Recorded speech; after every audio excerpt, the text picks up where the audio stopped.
Student Economy. A class of kids. Crucial, thought-provoking questions. And occasionally something serious mixed in. Featuring the kids of ShreffTech. And Brad Schreffler.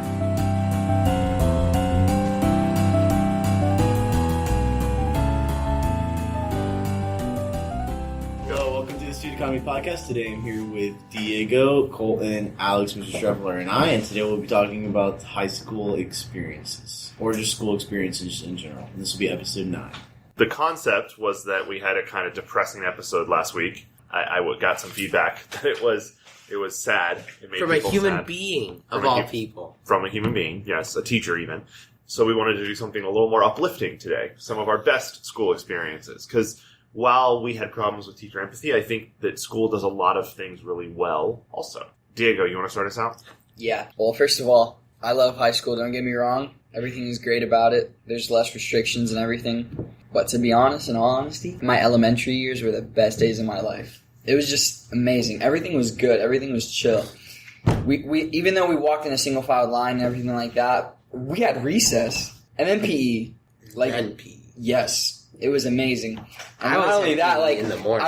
I would be with the same people like all day. I thought it was fun actually back then. It was actually pretty cool. I would be a whole year with them in the same classroom with the same teacher. And those were the best years of my life yet so far. I don't understand how teachers teach elementary school because I'm usually like tired of you guys after a period. Like I'm like, all right, time for you to leave, and that's not personal. I'm the same way with adults for the most part. Most adults I don't want to be with for more than like an hour or two, and it's like, okay, I'm done with you. But if I had to spend 8 hours a day with the same 25 people, oh no, hard pass. True. People, those are children. Those are worse. They are worse. You're right. That's a good point. It's a very good point. But I mean, you seem to handle children pretty well, so. Yeah, but again, small doses. You're in, you leave. You're in, you leave. That's it. True. Next. You're not like with them the whole day. All right, Colton, best school experiences. Wow. This is a tough question. I think when I was in middle school, videotaping, like all the sports games was probably one of my best ones. Like, the first game that I videotaped was soccer. That wasn't a very fun experience. That I'll give someone else. Yeah, soccer's lame, I gotta admit. It's not just that. It was the soccer team themselves. They were not very nice people. But once it got around to volleyball season, that was when, that was a good time. Because, the team there made me feel like a part of something. Like, I felt like I was a part of the volleyball team instead of I'm the camera guy for the volleyball team. And that's what I think was the best. Okay, so was that something that was just your own interest, or was that something that a teacher sort of brought to the forefront for you? So I was already in media production for about a year, and this was getting towards the second year. Well, not the second year. I was in 7th grade, so halfway through 7th grade, my PE teacher says, "Hey, you're in media production, right? Do you want to record what sport was it? Probably, no, it was volleyball. Yeah. So he said, do you want to record the volleyball game? So I was like, well, that sounds fun. I'll ask my mom if I can do it tonight. And we got the cameras from the studio in the middle school, and we took them down into the gym, and we recorded the game later that night. It was fun. So it was, that's interesting. It was actually facilitated by the PE coach recognizing something you liked outside of their class. Mm-hmm. That's cool. All right. So see, there are good teachers out there. They got you. All right. Wait, I have a question. Yeah. Why don't you like to do it anymore? There's too many sports now. Oh, true. You should just choose one. You can't do that, or you have to do all of them. No, it's just it's a lot more time, too, because there's a lot more games in high school. That's true. Right. In middle school, you had 6 games, and that was the end of a season. And in middle volleyball, school... it's so many games. It's 30 and Yeah, because in middle school, I could take all the video that I took and create a story through that. And that's something that I'd really want to do in high school. But since there's so many games, you're only really going to get, a story from, all the home games. And this year, we had a lot less home games for anything, really, than other years. Thanks, Irma. Thank you, Irma, which is a completely out of context comment for anybody that doesn't know where you think. What do you mean? Irma was nationwide. Kind of, yeah. I mean, all right. it only... All right, Alex, best school experiences? Band in general, really. I mean, if anything, it's just, at least in earlier years, it's more of a break from the general go into a class, be given information, regurgitate information, forget information, repeat. So. Okay, so band in general. So band is just because it's different? That's your interest in it? Or is there... pretty much I've had some really good directors over the years, so that's also a part of it. Okay. Perry. I don't know. I've been hearing everybody kind of say one. I just don't really have one like that super like stands out to me, like that makes me kind of feel like special. But what is like? So you guys, most of you except for Diego, are close to graduation, right? You're almost at the end. So what is it that you think 5 years from now you'll look back on and say, like, man, I miss that? Like, of course I'm going to say band because, I mean, it's been a big crucial point in my life for 7 years. But I don't really feel that. Why not? Because there was a time where it was fun and I enjoyed it and everything was great, but, like, it was just people and stuff like that. That's not even a sentence. It was just people and stuff like that. People and stuff. Yeah, people are terrible. Yeah, but a class that I could relate music to that was fun was probably handbells, which was pretty fun. Shreffler's going to laugh and probably make fun of me now because I said I played the handbells. But like, that was just like a single lesson within. Like, you learned how to play handbells for like a day. No, it was a class at our No, it was a class. Oh, at the middle school. I was going to say, like, we don't have a handbells class here. No, like, I actually learned how to play the handbells, and it's actually pretty cool. Yeah. Every day, it just doesn't seem like you could spend that much time learning how to play Every handbells. day you played handbells. It's a lot of handbells. Trust me, there is a lot of different ways you can play the handbells. You walk out with a lot of ringing in your ears. I can play 4 handbells. I can play... No. Come on, it's ringing in your ears. Oh. Handbells. We get it, Shreffler. I can play 4 handbells in one hand. That's impressive. Okay, That's crazy. I got one then. That's impressive. Well, going back to Shreffler's question, what am I going to look back at 5 years from now in high school? Not elementary, because that's a way long time ago.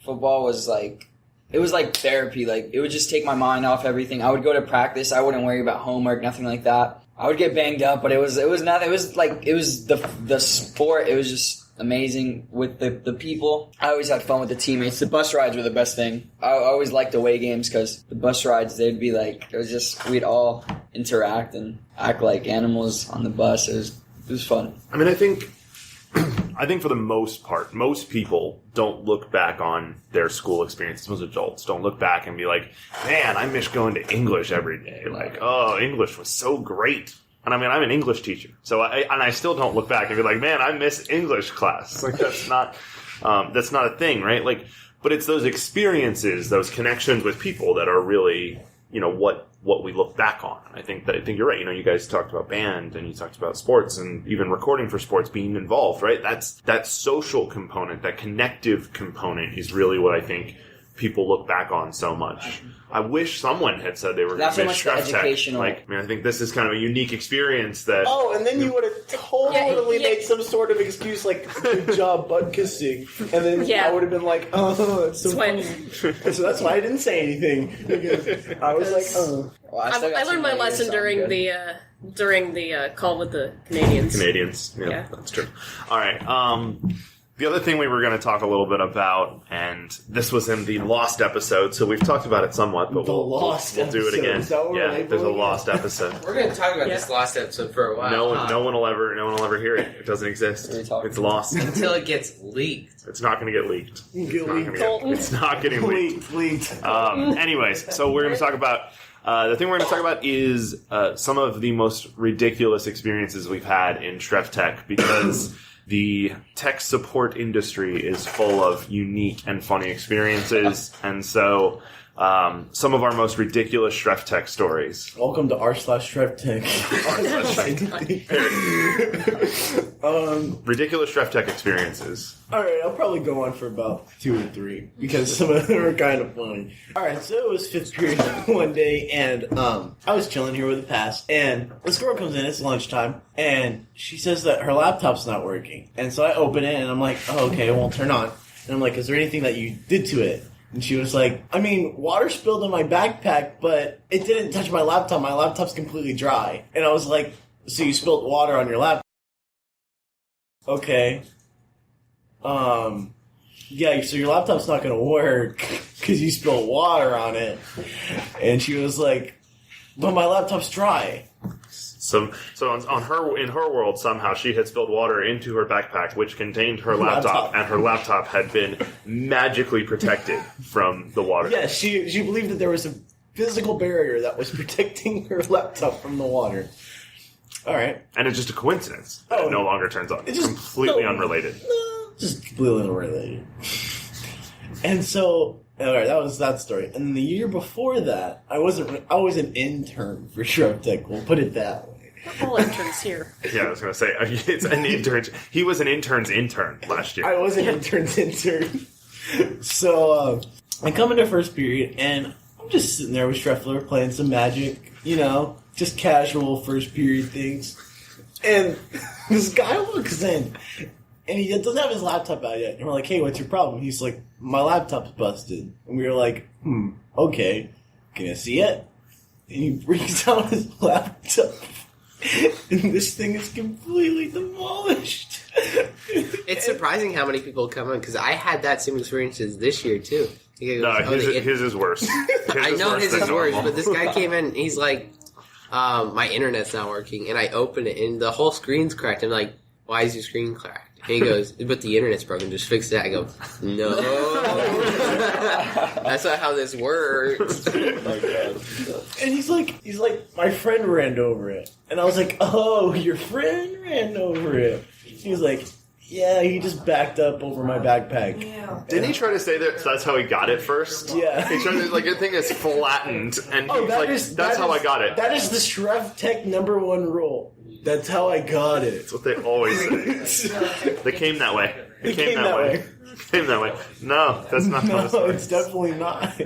Diego, have you had any good ShreffTech stories? Not really. I haven't been here long enough to have as great of a stories as Perry here. I mean, Just IDT 10. IDT. Oh, ID 10T. ID 10T errors. I mean, Errors, the usual. all those errors from first period they'd come in and I'd sit right there and then I'd be like, hey, what's your problem? And then I'd just plug it in and they'd be like, my computer will turn on. And I'd just turn it on and be like, works Seems for like it's me. working now. Exactly. The amount of times that someone says it doesn't work and then just magically works when you touch it, it's great. I literally just had an interesting experience. Go on. You want to share it? This gentleman just walked in and has now just left. So he wants to know about how to clean his computer. He doesn't have any tech support issue. He apparently, the last owner of the computer glitter bombed the computer. Glitter bombed. Is that the word he used? It was. Okay.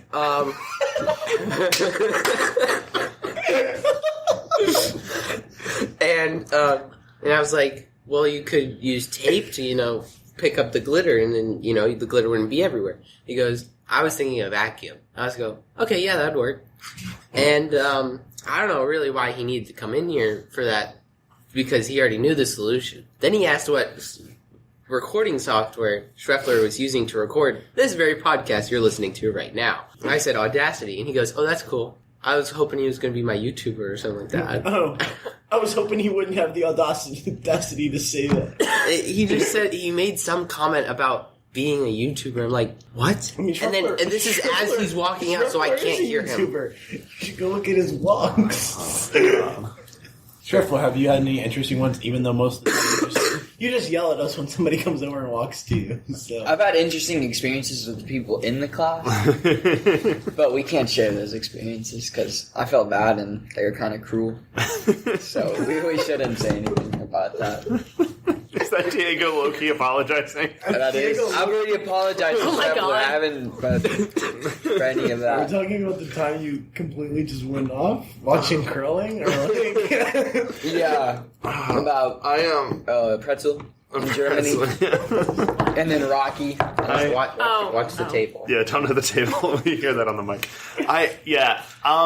I've had so many experiences with people, because it is just, and it's how I ended up getting this role is because I did so much of this before, but everything's broken. well, that's the best description. Okay, that helps. And then it immediately turns on. They go, yeah, but I can't get onto the website I needed to get into. So that's your. Well, that's not what you said. You said it doesn't turn on. Their ability to describe their actual problem is so unbelievably bad. I absolutely do not listen to them. Yeah, I don't listen to. It's just like, can you show me? Can you show me?